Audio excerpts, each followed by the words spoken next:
the kind of comfort and convenience we're enjoying, no other generation ever has known on this planet. This is a fruit of science or technology rather. In spite of that, will it lead to human well-being? That's a question mark. Comfort and convenience will come, but will well-being come? That's a question mark, because if you look back on the humanity, let's say 100 years ago or 1,000 years ago, how people were and how people are you today, are you more joyful than them? Are you more blissed out than them? Marijuana is not legal in Texas, right? If I'm asking the wrong question not legal, right? Okay. So, are you more blissed out than previous generations? It's not true. We are in much more comfort, but we are not in much more joyful states or pleasant states within ourselves. Or in essence, our well-being or the fundamental quality of our life has not changed, though the physical quality of our life has changed like unimaginable proportions in the last 50 years. So, we are trying to approach everything through physical means. If you go through physical means, you will hit that glass wall somewhere. I think, in my perception, I'm not a scientist, I don't know all of it, but in my perception, I think the physicists are near the glass wall. They might not have hit it, they're near. That's the unknown question, right? We have no guarantee how far we'll get in science. And we may run by glass wall, I assume you mean we run to a place where we say we can't go further. Where the present faculties will not be good enough. Present faculties of five senses and a brain will not be good enough. That we hit a long time ago. So for example, things like quantum physics, you can't understand it, but you can write it down in equations that make predictions accurate out to 14 decimal places. So we think it's pretty good, and we can build new things out of it, that we can see things much smaller and much farther away than we ever could before. We understand the wondrousness and the subtleness of everything around us much better than we did before. But the actual physics, a human can't understand. We just make tools to get where we need to go with it. So we've already hit that point. And certainly it's the case with the human brain, which is made up of almost 100 billion specialized cells with thousands of trillions of connections between them, and every second… I like the way you're saying it with the passion. Like some people are talking about food or something else. I'm a brainy instead of a foodie. You feed on the brain. Yeah. But the reason it's easy to be passionate about it is because it's a system of such unimaginable complexity that it bankrupts the language. We have no way that a human could perceive a system of that complexity, and yet each of us has it.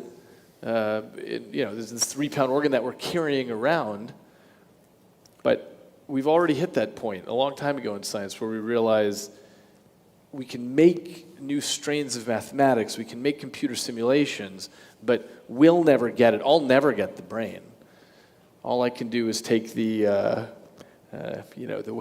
way that you explained the 16 aspects of the mind, you simplified it down to 4.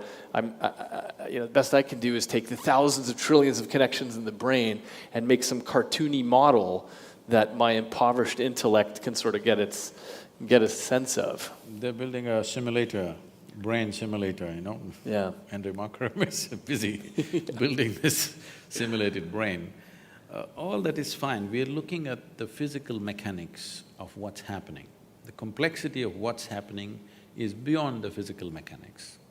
See, looking at the physical mechanics of the brain, the neuronal function and the electric… this thing that's happening, the waves that are flowing, whatever things happening, is fantastic because of the complexity of what it is, the sophistication of what it is. It is the gadget, no question, okay? This human gadget is the gadget on the planet. Of what we have seen, this is the most sophisticated gadget on the planet, there's no question about that. Keeping that aside, but even this brain can be manufactured with something as simple as a piece of a carrot or a bread. So I'm saying, there is an intelligence here which can create a brain. Why are you ignoring that intelligence? I think that's the heart of science, is to try to understand what that is.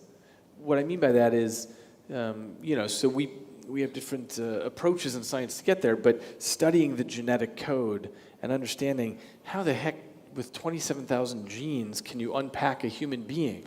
Because whatever the truth is of what's happening spiritually, if there's a separate you or not, what we know for sure is that you can unpack a human being from these 4 letters of amino acids, and these base pairs that make these proteins, and somehow that all gets unpacked, fueled by bread and carrots and so on. These kind of questions have always been on human mind. It happened almost 15,000 years ago. Adi Yogi, that means the first yogi, he had 7 disciples. These 7 disciples are full of questions. Some of them are astronomers, some of them are serious mathematicians, things like this. They have a million questions. After some time, Adi Yogi is bored with their questions because whatever they ask, it's just a product of their intellect. They're not able to ask a question beyond that. So they ask, what is the nature of this, your cosmos? Where does it begin? Where does it end? How big is it? He's just bored. So he says, your cosmos, I can pack it into your mustard seed. The entire cosmos, I can pack it into your mustard seed, he said. Then they were flabbergasted by this. Then they said, what is it made of? If you can pack such a huge cosmos, which we can't even imagine where it begins and where it ends into your mustard seed, what is it made of? He was completely bored, even not to utter a word, he simply said like this. 5 elements. Just these 5 elements, the entire universe is a play of these 5 elements. If you master the 5 elements, you have a key to every aspect of creation. If you don't master the 5 elements, if you approach it from outside, as you approach it, it will take on 1 trillion new forms. As you try to study it, it can take on 1 trillion new forms as you're looking at it, because that is what it is capable of. Just 5 things. 5 million things would be difficult. 5, I'm sure you and me can study, isn't it? At least I'm capable of 5. You're talking in millions and billions, but I'm 5. Are you going to tell me what the 5 are? Huh? Are you going to tell me what the 5 elements are? These 5 elements, it's called earth, fire, water, air, space. These are 5 things. Maybe. Maybe that'll work in the end. Everything is just within this. Everything that you call as physical creation has substance of some kind. This is earth. And all of it is in movement, that's called air. All of it ascribes to some temperature, that is fire. And in everything there is water, which is the cohesiveness. If there is no water, there is no cohesiveness in anything. And all of it is held together by what we call as Akash. Here we're calling it as space. In English language, it doesn't really describe what we are saying, but it's called Akash. Maybe a more closer word in English language would be ether, etheric space or whatever they're calling it as. Okay. So, these are the 5 things, whether an atom or a subatomic particle, everything is made of these 5 things. So you don't have to study the trillions of things which are manifestations of these 5. If you understand these 5 things, if you have grasp over these 5 things, then everything becomes accessible.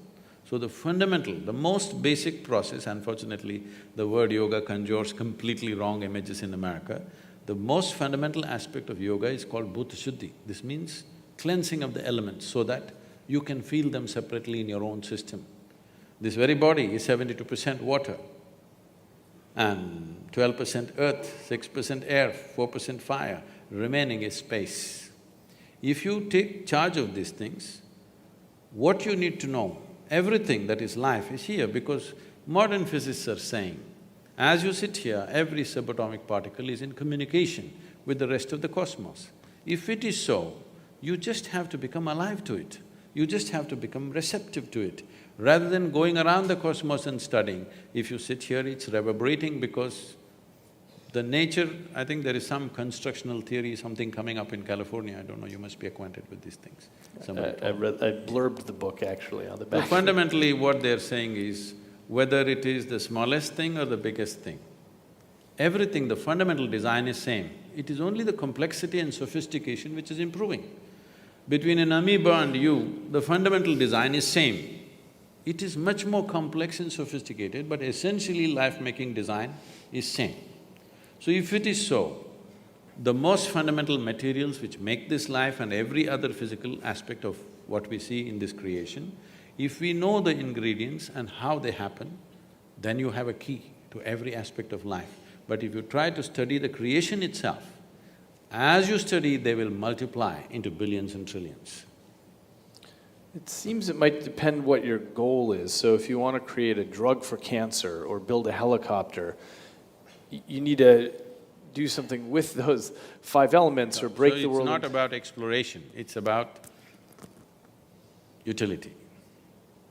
What is the use of life? Let me ask you a question. I would love to know. I've wondered that question.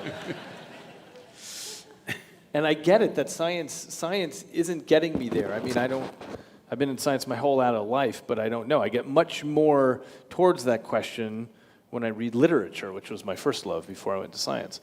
So I take the point that science doesn't help me on that front at all. What would you say? I've wondered what the point is. No, when we're looking at everything as… See, right now, this is an unfortunate reality which is… doesn't agree with my aesthetics of life. Right now, science has moved from an exploratory process to an exploitative process. If you see an atom, how to use it. If you see a bacteria, how to use it. If you see an elephant, how to use it. If you use a whale, how to use it. Of course, the next thing is if you see a human being, how to use them. This is where it's going. Everything, how to use it. This is not what life is about. You may get to know how to use every damn thing, but still, life won't get any better. If you know how to keep this one, life will get better, believe me.